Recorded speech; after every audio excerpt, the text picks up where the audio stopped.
I'm Jim Moeller. I'm standing here in front of the Marshall Center, which was opened in 1965 when I was about this big. It has recently gone through a remodel in 2006 and 2007.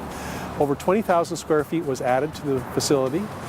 Almost 400,000 people a year come through Marshall Recreational Center and Lupke Center, and it's a great asset to the City of Vancouver and the 49th Legislative District. Here we are in front of the Lupke Center. This particular building was opened in 1979 and serves over 100,000 Clark County and Vancouver senior citizens. It has a 50-plus program. It also has Meals on Wheels and the RSVP program. Well, here we are at the community gardens, and of course it's raining, which is great weather for plants and vegetables. The Marshall Community Gardens is the largest of all the community gardens in the 49th District. It has a total of 284 different plots. Not only do we have a master gardening program, but we also have a team mentoring program for our gardeners that collect and harvest the food and distribute it to the needy in our community. Well, here we are in front of the Clark College sign. Clark College, which was founded in 1933 in the midst of the Great Depression, was the vision of some dedicated educators that said, no, we are going to have a community college. It has moved 4 times since its original inception. It originally started in the historic Vancouver Hidden House. It serves over 16,000 students in 3 different branch campuses throughout Clark County.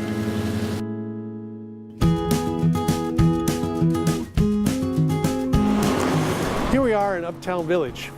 Uptown Village is located between 4th Plain and Mill Plain in Vancouver. This is a historic business area. In fact, it's a resurgence of sorts of boutiques, shops, antique shops, and of course, coffee shops. I grew up just down the street over here on West 21st. This is my old stomping grounds.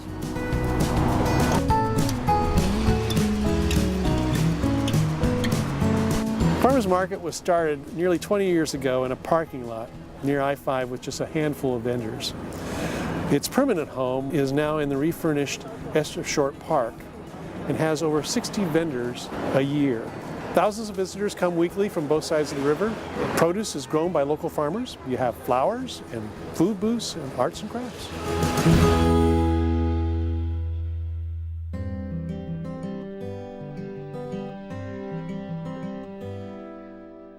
This is Fort Vancouver. It's been an ongoing controversy whether the City of Vancouver should change its name to be Fort Vancouver, like Fort Cheyenne, Fort Laramie, Fort Worth. But actually, this is probably the birthplace of Western civilization for the Pacific Northwest. I'm standing in front of the Chief Factor's house. The Chief Factor at that time was Dr. John McLaughlin. He had a big white mane of hair, and he was very well revered by not only the inhabitants of the fort, but also the native population. Currently, there is a John McLaughlin house that is in Oregon City, but we won't talk about that.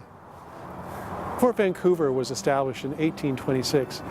It actually was where Vancouver had its very first library, very first grist mill, very first orchard, very first lumber yard, very first jail. Anything that we might consider useful or essential for what we call our civilization, the first was right here in Fort Vancouver. I'm here at the Washington State School for the Blind, and this is the Superintendent, Dean Stincham. Dean, thank you for inviting us in. You're welcome. Tell us a little bit about this Washington State School for the Blind. Well, the school has been here since 1886. We're older than the state of Washington, and we provide services to students not only in Vancouver, but throughout the state of Washington. And we serve about 600 kids per month. Wow, that's incredible. And it's the only school for the blind in the entire state. That's correct. And it's located in the 49th District.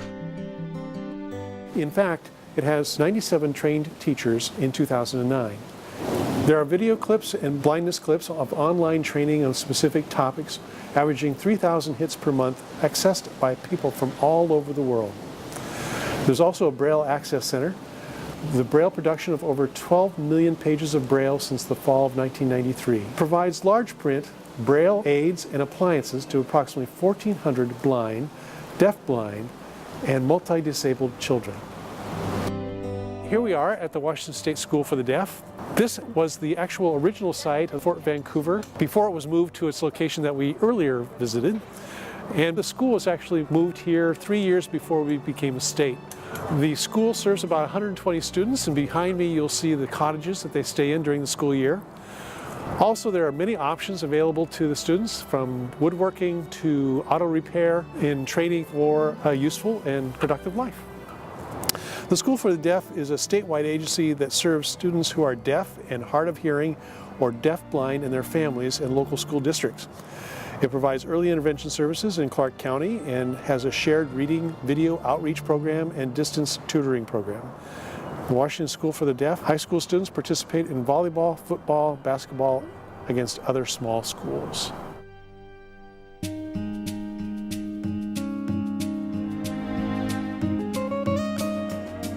We're standing here in front of the Grant House, which is the oldest building on Officers Row. It was originally made out of log cabins.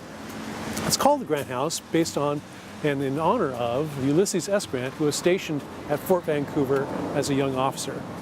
For years, the Grant House served as an officers' club long before it eventually became the restaurant on Officers Row.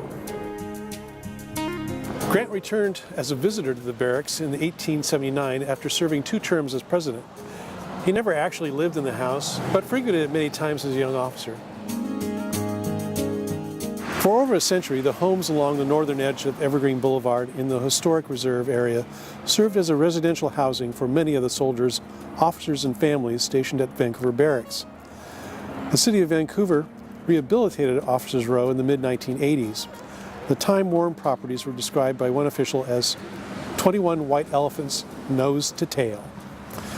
Today, the stately tree-lined boulevard is considered one of the city's signature assets. The oldest homes on the road date to the early days of Vancouver Barracks in the mid-1800s. In 1980, the property was declared surplus by the U.S. Army, and in 1984, it was deeded to the city for $1. Thanks for joining me on this tour. I'm Jim Moeller, and I'm very proud to represent the 49th District here in America's Vancouver.